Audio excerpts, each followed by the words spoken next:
प्रिया जब भी अपने बच्चे को दूध पिलाती तब उसका देवर उसके पास आकर खड़ा हो जाता, लेकिन प्रिया कुछ कह नहीं पाती थी क्योंकि उसके पति की मौत हो चुकी थी और घर का सारा बोझ उसके देवर पर ही था। उसके देवर का नाम कमल था, जो देखने में बहुत ही गोरा चिट्टा और आकर्षक था, लेकिन प्रिया उससे कभी बात नहीं करती थी। लेकिन एक रात घर में सिर्फ वो दोनों ही थे। तब प्रिया अपने बच्चे को दूध पिला रही थी, तभी कमल उसके कमरे में आया और उसने बच्चे को प्रिया से अलग किया। और खुद प्रिया बहुत ही सुंदर थी, इसलिए उसके माँ बाप को उसकी बड़ी चिंता रहती थी। वो इतनी खूबसूरत थी कि कोई भी उसे देखकर मोहित हो जाता। इसीलिए उसके माँ बाप ने उसके 18 साल के होते ही रिश्ते ढूंढने शुरू कर दिए थे। लेकिन प्रिया को उसके माँ बाप की पसंद के लड़के से शादी नहीं करनी थी, क्योंकि वो अपने स्कूल टाइम से ही एक अभय नाम के लड़के से बहुत प्यार करती थी। इसलिए वो अभय से प्रेम विवाह करना चाहती थी। लेकिन अभय देखने में उसके मुकाबले ज्यादा सुंदर नहीं था, इसलिए प्रिया के माँ बाप उसे पसंद नहीं करते थे और वो प्रिया के लिए कोई अच्छा सा गोरा चिट्टा लड़का ढूंढ रहे थे। वैसे प्रिया के पिता का स्वभाव बहुत सख्त था, इसलिए उन्होंने प्रिया से पहले ही कह दिया था कि अगर तूने अभय से शादी की तो इस घर के दरवाजे तेरे लिए हमेशा के लिए बंद हो जाएंगे। वहीं अभय के घर वाले इस शादी से खुश थे। अभय की माँ कहती थी कि प्यार करना कोई गुनाह थोड़े है। अभय के घर में वह, उसकी माँ और उसका छोटा भाई कमल रहते थे। प्रिया चाहती थी कि उसकी शादी अभय से शांतिपूर्वक हो और दोनों परिवारों की रजामंदी से हो, लेकिन ऐसा नहीं हुआ। इसलिए किसी वजह से उसे अपने परिवार के खिलाफ जाकर शादी करनी पड़ी। शादी करके जब वो अभय के घर पहुंची तो उसकी सासू ने उससे दिलासा दिया, बेटी तू बिल्कुल चिंता मत कर, धीरे धीरे सब ठीक हो जाएगा। लेकिन प्रिया की सासू माँ को यह भी पता था कि प्रिया के पिता का गुस्सा कभी नहीं जाएगा, क्योंकि प्रिया की एक छोटी बहन थी, उसका नाम था रिया, और उसके पिता चाहते थे कि प्रिया की जल्दी से किसी अच्छे लड़के से शादी हो, फिर रिया की। लेकिन प्रिया के प्रेम विवाह से अब रिया की शादी में मुश्किलें आ सकती थीं, जबकि प्रिया सोचती थी कि अभय से शादी करके वो खुशहाल जिंदगी बिताएगी। लेकिन उसे क्या पता था कि उसके नसीब में कुछ और ही लिखा था। प्रिया और अभय की शादी से उसकी सासू माँ बहुत खुश थी, इसलिए उन्होंने पूरे घर को फूलों और लाइटों से सजा दिया था। घर में प्रिया का बड़ा जोरदार से स्वागत हुआ, लेकिन फिर भी उसके मन में अंदर से बड़ी बेचैनी थी। वैसे हर लड़की की शादी से पहले ये डर रहता है कि ससुराल वाले कैसे होंगे, और प्रिया ने तो परिवार के खिलाफ जाकर ये शादी की थी। और शादी से पहले प्रिया की सासू माँ से उसकी एक बार मुलाकात हुई थी, लेकिन फिर प्रिया ने खुद को तसल्ली दी कि जो होगा अच्छा ही होगा। अभय मध्यम वर्ग के परिवार से था, लेकिन जब प्रिया शादी करने अपने ससुराल पहुंची तो उसकी सासू माँ और देवर ने उसका बड़े प्यार से स्वागत किया। इस तरह प्रिया की अभय से शादी का सपना पूरा हो चुका था और अब उसकी सुहाग रात थी। तो प्रिया के मन में हर लड़की की तरह ढेर सारी इच्छाएं थीं और आज वो सब पूरी होने वाली थी। जब प्रिया कमरे में जाने वाली थी, तभी उसकी सासू माँ ने उसके हाथ में दूध का गिलास थमाया और कहा, ये हमारी रीत है, अभय आएगा तो दोनों मिलकर पीना। तब प्रिया को अपनी सासू माँ की बात समझ आ गई, तो वो शर्माकर हामी भर दी। फिर वो कमरे में चली गई। अंदर जाकर देखा तो पूरा कमरा फूलों से सजा हुआ था। तो उसने दूध का गिलास टेबल पर रखा और बिस्तर पर जाकर बैठ गई। भले ही प्रिया की अभय से प्रेम विवाह हुई थी, लेकिन उसके मन में थोड़ा बहुत डर तो था ही। हालांकि शादी से पहले वो अभय से खूब बातें किया करती थी, लेकिन आज उसे समझ नहीं आ रहा था कि क्या कहे। तब प्रिया अपने पति अभय के कमरे में आने का इंतजार कर रही थी। वो चुपचाप बिस्तर पर बैठी थी, लेकिन उसके मन में कई सारे ख्याल चल रहे थे। थोड़ी देर बाद अभय कमरे में आया। उसे देखते ही प्रिया के दिल की धड़कनें तेज हो गईं, माथे पर पसीना छलकने लगा। आते ही अभय धीरे से उसके पास आकर बैठ गया और बोला, क्या हुआ प्रिया, आज तू बहुत घबराई हुई लग रही है। तब अभय समझ गया था कि प्रेम विवाह होने के बावजूद भी प्रिया के मन में परिवार की चिंता थी, इसलिए उसने प्रिया का हाथ पकड़ा और कहा, मैं तुझे वचन देता हूं प्रिया, मैं पूरी जिंदगी तेरे साथ रहूंगा और तुझे हमेशा खुश रखने की पूरी कोशिश करूंगा और तेरी आंखों में एक भी आंसू नहीं आने दूंगा। अभय की बातें सुनकर प्रिया उसे बड़े प्यार से देखने लगी थी, क्योंकि अभय की आंखों में उसके लिए अपार प्यार दिख रहा था। इसलिए अब उसके मन का डर भी कहीं गायब हो गया था। तभी अभय ने उसे गले लगाया और लाइट बंद कर दिया। फिर अभय ने अपना होंठ प्रिया के होंठों पर रख दिया। इसके बाद दोनों ने एक दूसरे से ऐसा प्यार किया जिसे शब्दों में बयां करना मुश्किल है। अगली सुबह कमरे के दरवाजे पर ठक ठक की आवाज से प्रिया की नींद टूटी, तो उसने दरवाजा खोला तो सामने उसकी सासू मां खड़ी थीं।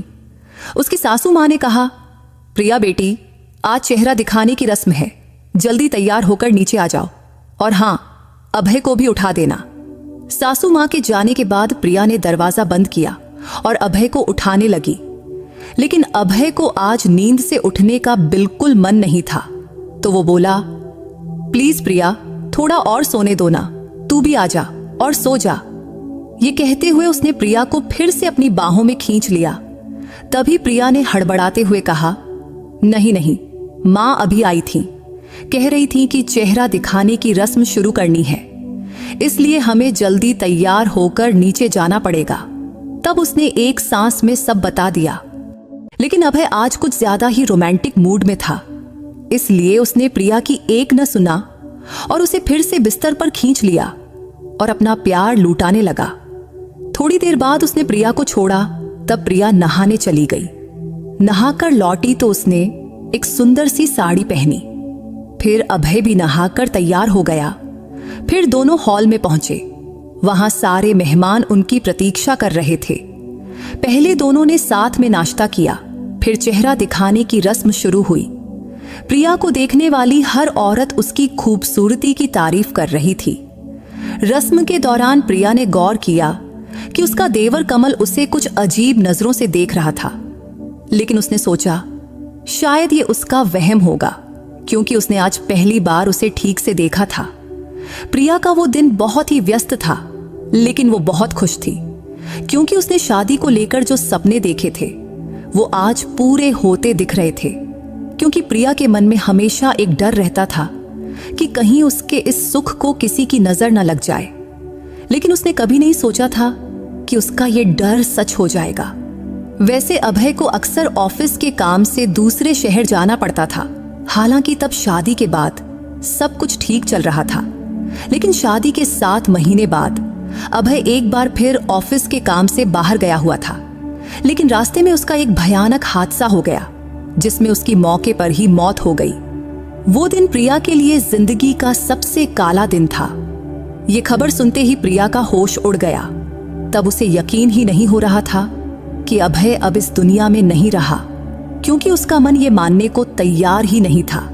क्योंकि अभय तो हमेशा कहता था कि वो इस रिश्ते को 7 जन्मों तक निभाएगा, फिर वो उसे इतनी जल्दी कैसे छोड़ सकता था।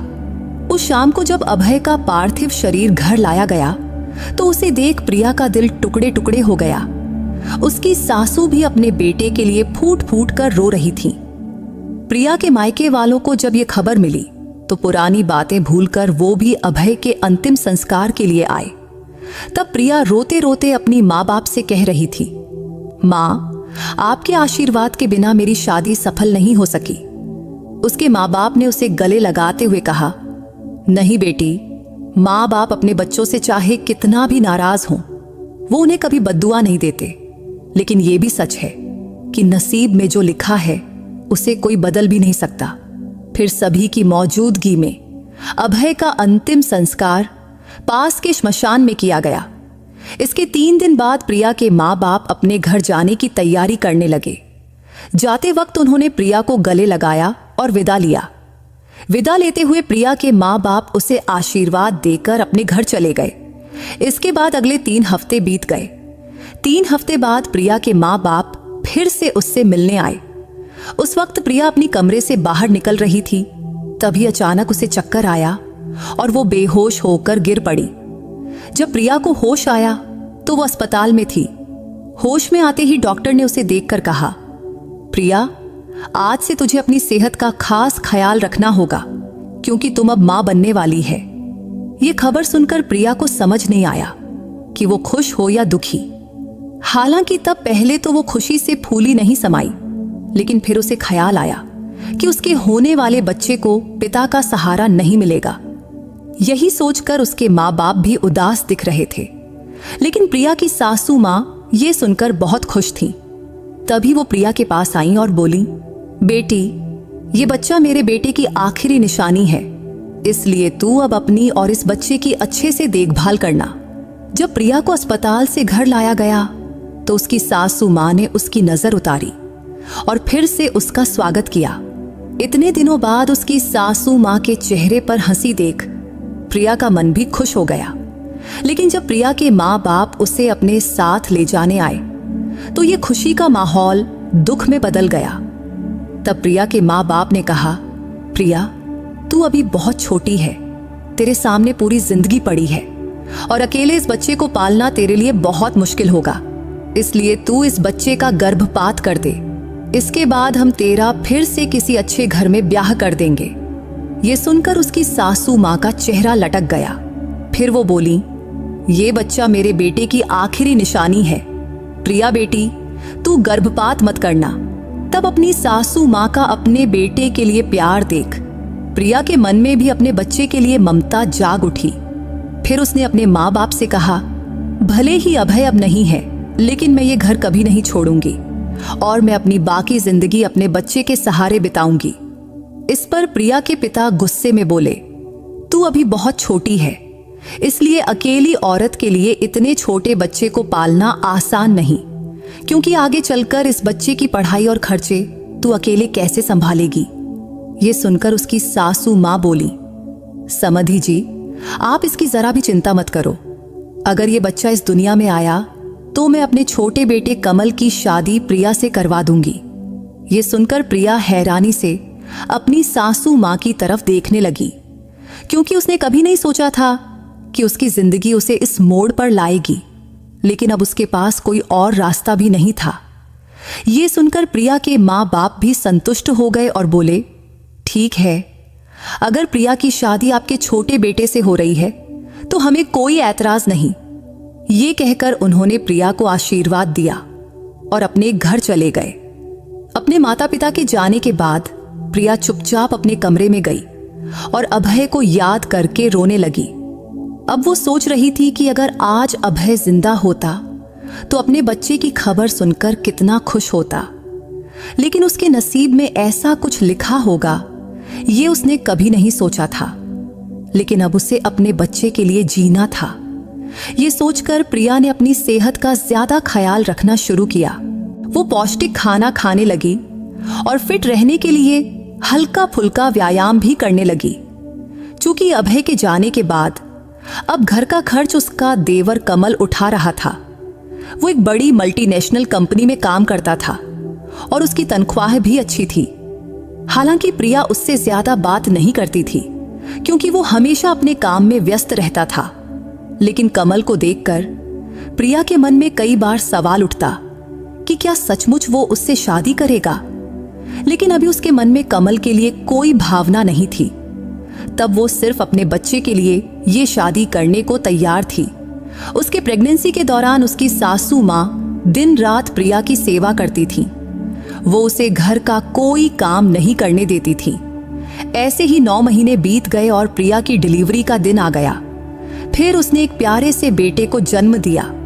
अपने नन्हे नातू को देख प्रिया की सासू माँ की खुशी का ठिकाना नहीं रहा। उन्होंने पूरे मोहल्ले में पेड़े बंटवाए। 5 दिन बाद जब प्रिया को अस्पताल से घर लाया गया तो उसकी सासू माँ ने उसका और नातू का फिर से बड़े प्यार से स्वागत किया। बेटे के जन्म की खुशी में प्रिया के माँ बाप भी उससे मिलने आए। वो अपने साथ प्रिया के लिए साड़ी और बच्चे के लिए ढेर सारे कपड़े और खिलौने लाए।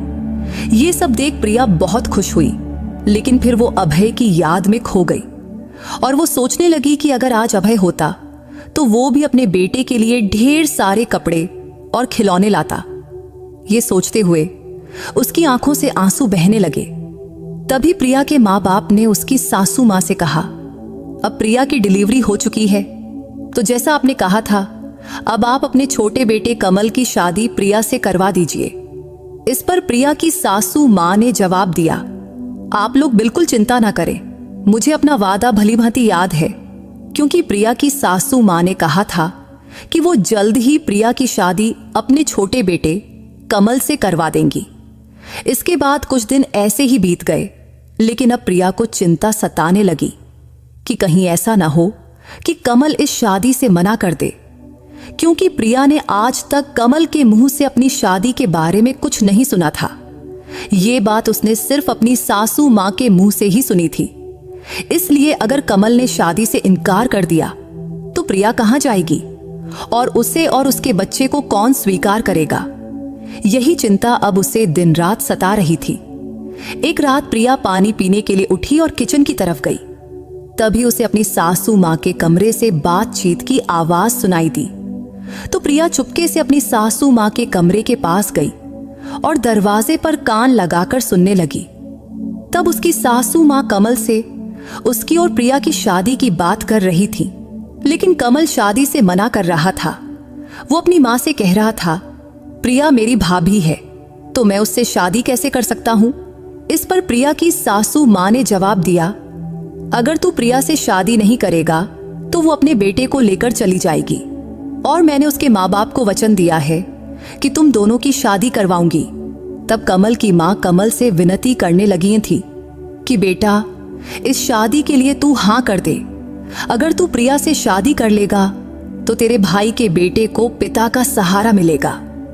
क्या तुझे नहीं लगता कि तेरे भाई के बेटे को अच्छी जिंदगी मिलनी चाहिए और तेरे भाई की आत्मा को शांति मिलनी चाहिए? तब प्रिया की सासू मां ने कमल को समझाने की बहुत कोशिश कर रही थी, लेकिन कमल के मुंह से एक शब्द भी नहीं निकला। तब कमल की चुप्पी देख प्रिया चुपके से अपने कमरे में लौट गई और आज फिर से प्रिया अभय की याद में रोने लगी। अब उसे बहुत दुख हो रहा था कि उसकी जिंदगी में बस मुश्किलें ही क्यों लिखी हैं, जबकि प्रिया ने अपनी जिंदगी के लिए कितने सपने देखे थे, लेकिन वो सपने पूरे होने से पहले ही बिखर गए। अब वो अपने बेटे को लेकर कहां जाएगी और उसे और उसके बच्चे को कौन स्वीकार करेगा? यही सोचते सोचते रोते रोते वो सो गई। अगली सुबह देर से उसकी नींद खुली। जब वो उठी तो देखा कि पूरा घर फूलों से सजा हुआ था और बाहर मंडप बनाया जा रहा था।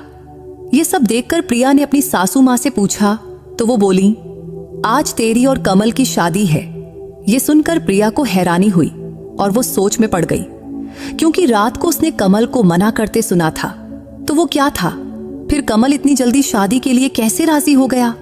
लेकिन वो अपनी सासू मां से कुछ पूछ न सकी।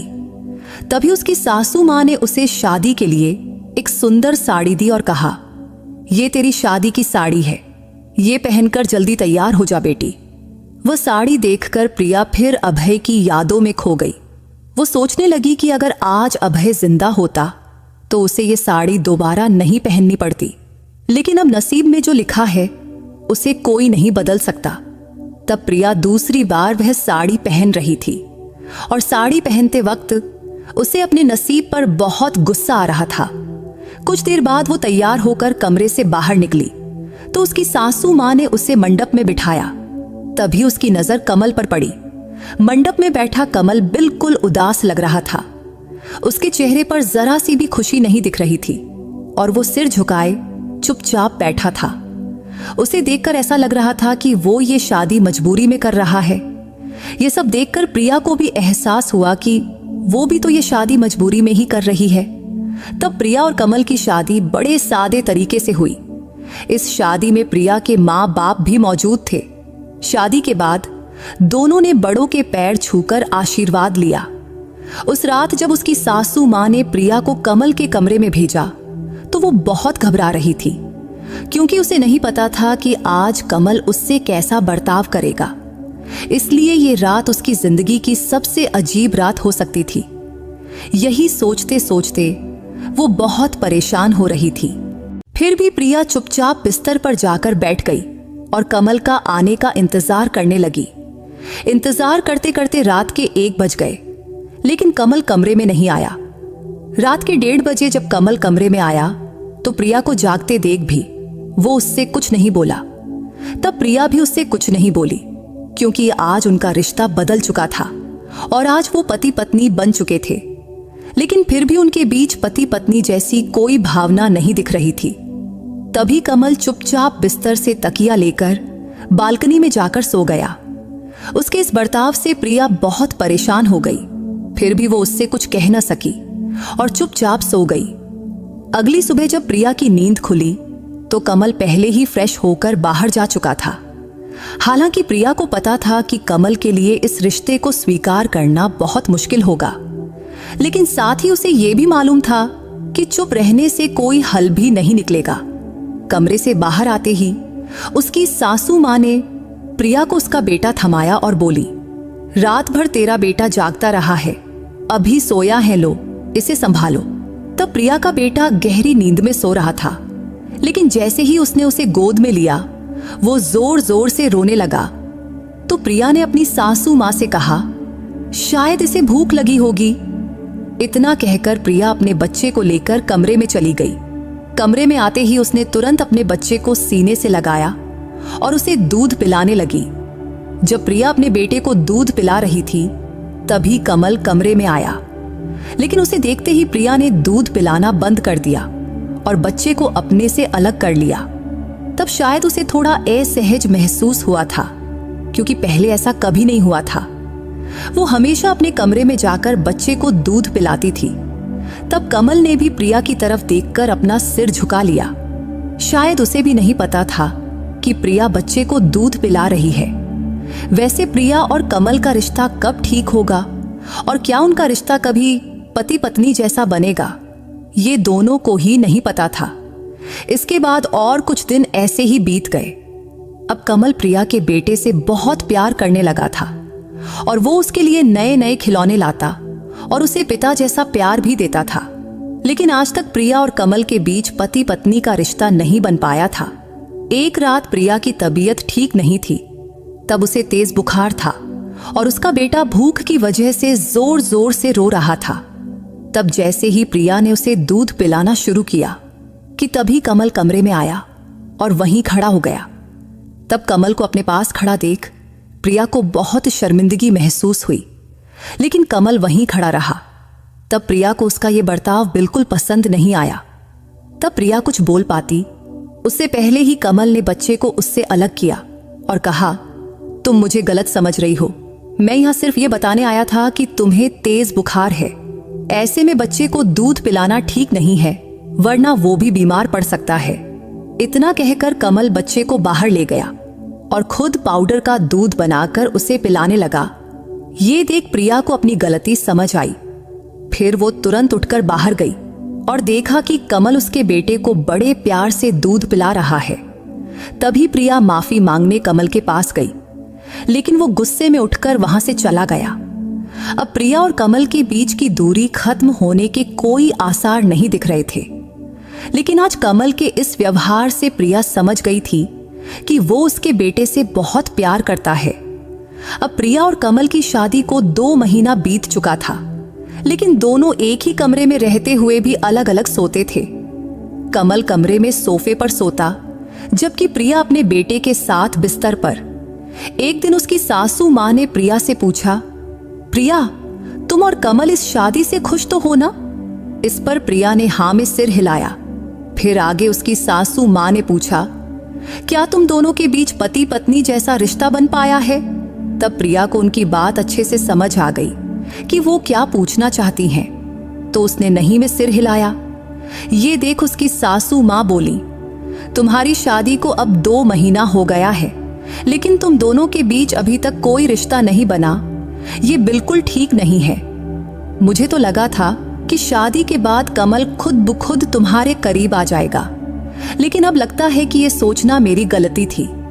हालांकि अब तुम्हारी शादी हो चुकी है, तो मेरा कहना है कि अगर हो सके तो तुम कमल से इस बारे में बात करो और इस रिश्ते को आगे बढ़ाओ। शायद वो तुम्हारी भावनाओं को समझ ले। आखिर तुम दोनों अब पति पत्नी हो और कभी न कभी तुम्हें इस रिश्ते को आगे ले जाना ही होगा। ये सुनकर प्रिया को भी लगा कि उसकी सासू मां जो कह रही हैं वो सही है। इसलिए उस रात वो कमरे में कमल का इंतजार करने लगी। जब कमल कमरे में आया और उसने देखा कि प्रिया उसका इंतजार कर रही है तो उसे हैरानी हुई। लेकिन प्रिया ने हिम्मत करके कहा, मुझे तुमसे कुछ जरूरी बात करनी है। इस पर कमल बोला, हाँ बोलो, मैं सुन रहा हूं। फिर प्रिया ने कहा, ऐसे कब तक चलेगा? हम कब तक एक दूसरे से भागते रहेंगे? हमारी शादी को 2 महीना हो गया है, लेकिन आज तक हमारे बीच पति पत्नी जैसा कोई रिश्ता नहीं बना।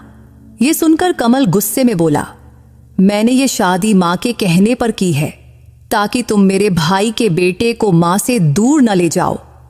इतना सुनते ही प्रिया ने कमल का हाथ पकड़कर उसे समझाने की बहुत कोशिश की, लेकिन उसने उसका हाथ झटक दिया और बोला, मुझे दोबारा कभी छूने की कोशिश मत करना। मैंने ये शादी सिर्फ मेरे भाई के बेटे के लिए की है, ताकि मैं उसे पिता का प्यार दे सकूं। इसके अलावा मैं इस रिश्ते को कभी इससे आगे नहीं ले जा सकता। इतना कहकर कमल गुस्से में कमरे से बाहर निकल गया। तभी उसकी मां ने उसका हाथ पकड़ा और उसे वापस कमरे में ले आई। दरअसल जब कमल और प्रिया बात कर रहे थे तब उसकी सासू मां बाहर खड़ी थी और उन्होंने उनकी सारी बातें सुन ली थीं। तब प्रिया की आंखों से आंसू बह रहे थे। वो सोच रही थी कि उसकी जिंदगी ने उसे किस मोड़ पर लाकर खड़ा कर दिया है। फिर उसने अपने आंसू पोंछे और फैसला किया कि अब वो इस घर में नहीं रहेगी। वो कमल से तलाक लेगी और उसे छोड़कर अपने मायके चली जाएगी। हालांकि प्रिया को पता था कि इस फैसले से उसकी जिंदगी में कई मुश्किलें आएंगी, लेकिन अब वो हर मुश्किल का सामना करने को तैयार थी। उस वक्त रात के 12 बज चुके थे। कमल जब कमरे में आया तो प्रिया ने उससे कहा, कल हम दोनों एक दूसरे को तलाक दे देंगे। इससे तुझे जबरदस्ती से आजादी मिलेगी और मुझे भी तुझ पर अपने और अपने बेटे का बोझ नहीं डालना पड़ेगा। ये सुनकर कमल ने प्रिया को बिस्तर पर बिठाया और उसके पैरों के पास बैठकर माफी मांगने लगा। लेकिन प्रिया को समझ नहीं आया कि कमल को अचानक क्या हो गया। तभी उसने देखा कि उसकी सासू मां कमल के पीछे खड़ी थी। तभी उसकी सासू मां ने अपने दोनों हाथ जोड़कर प्रिया से माफी मांगी और बोली, प्रिया बेटी, कमल को एक आखिरी मौका दे दो। तभी कमल ने प्रिया का हाथ पकड़ा और कहा, मुझे माफ कर दो प्रिया। अब तक मैंने तुझसे जो बुरा बर्ताव किया उसके लिए मुझे माफ कर दो। तुम जानती है कि तुम मेरे बड़े भाई की पत्नी थी और मेरी भाभी थी, इसलिए मैं अपने मन को तुझे पत्नी के रूप में स्वीकार करने के लिए मना नहीं पाया। लेकिन अब से मैं इस रिश्ते को आगे बढ़ाने की पूरी कोशिश करूंगा। शायद इसमें मुझे थोड़ा वक्त लगे। तब यह कहते हुए कमल की आंखों से आंसू बह रहे थे। तब वो अपने बड़े भाई अभय को याद करते हुए बोला, अगर आज भाई जिंदा होते तो ये सारी मुश्किलें न आती। शायद आज हम अपनी अपनी जिंदगी में खुश होते। तब अभय का नाम सुनकर प्रिया की भी आंखें भर आईं।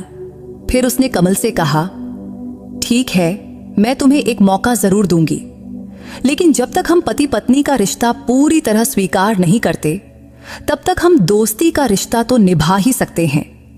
क्योंकि जब तक हम एक दूसरे से बात नहीं करेंगे तब तक एक दूसरे को समझ नहीं पाएंगे, क्योंकि हमारे न बोलने की वजह से ही हमारे बीच दूरियां बनी हैं।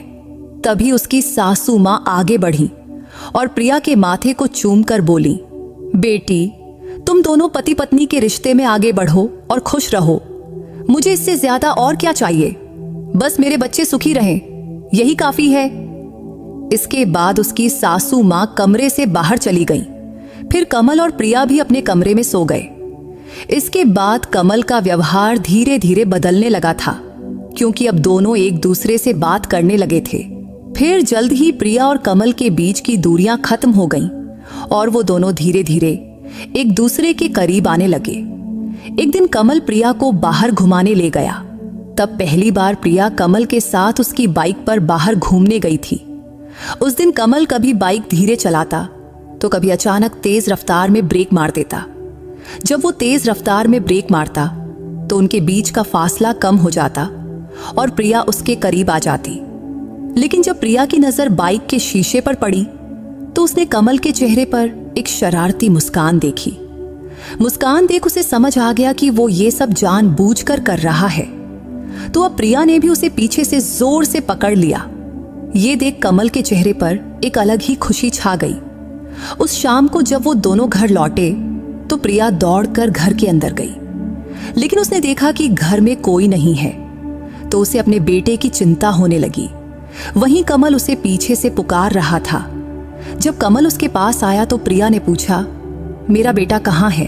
तो कमल ने जवाब दिया, तुम उनकी जरा भी चिंता मत करो प्रिय, माँ और बच्चे वो दोनों मासी के घर गए हैं और कल सुबह तक वापस आ जाएंगे। इसके बाद कमल प्रिया को अपने कमरे की ओर ले गया। तब कमरे का दरवाजा खोलते ही प्रिया ने देखा कि पूरा कमरा फूलों से सजा हुआ था। यह देखकर वो हैरान भी हुई और खुश भी। तब उनका कमरा बिल्कुल उसकी सुहागरात वाले कमरे की तरह ही सजा हुआ था। तो दोनों ने एक दूसरे का हाथ पकड़ा और कमरे में दाखिल हुए, क्योंकि आज की रात उनके लिए बहुत खास थी। कमरे में जाने के बाद कमल ने प्रिया से कहा, मैं आज तुझे जानबूझकर बाहर घुमाने ले गया था ताकि मैं ये सब सरप्राइज प्लान कर सकूं। तब कमल की बात सुनकर प्रिया बहुत खुश हुई, लेकिन कमल अब हर बात पर धीरे धीरे प्रिया के करीब आ रहा था। लेकिन प्रिया ने उसे हल्का सा धक्का दिया और उससे दूर हट गई, क्योंकि उसे कमल की नजरों का मतलब समझ आ गया था। प्रिया और कमल की शादी को अब 3 महीने बीत चुके थे। तब जाकर उनके बीच असली पति पत्नी के रिश्ते की शुरुआत हुई थी। कमल ने प्रिया का हाथ जोर से पकड़ा और कहा, इस रिश्ते को मैं मरते दम तक निभाऊंगा। प्रिया ने कमल के मुंह पर हाथ रखकर कहा, प्लीज कमल, अब से कभी मरने की बात मत करना। ये कहते हुए उसकी आंखों में आंसू आ गए। तभी कमल ने कहा, ठीक है बाबा, अब से ऐसा कुछ नहीं बोलूंगा जिससे तुम्हारी आंखों में आंसू आए। मैं ये नहीं कह सकता कि जो हुआ उसे भूल जाओ, लेकिन मैं वचन देता हूं कि अब से तुम्हारी आंखों में एक भी आंसू नहीं आने दूंगा। इतना कहकर कमल ने प्रिया को अपनी बाहों में लिया और कमरे की लाइट बंद कर दिया। आज उनकी जिंदगी की नई शुरुआत हुई थी, क्योंकि उनके बीच की दूरियां अब प्यार में बदल गई थीं और दोनों इतने करीब आ चुके थे कि एक दूसरे के दिल की धड़कनें साफ सुनाई दे रही थीं। तो दोस्तों, अगर आपको प्रिया की ये कहानी पसंद आई हो तो इस वीडियो को लाइक और चैनल को सब्सक्राइब करना मत भूलना। फिर किसी नई कहानी में मुलाकात होगी। बाय।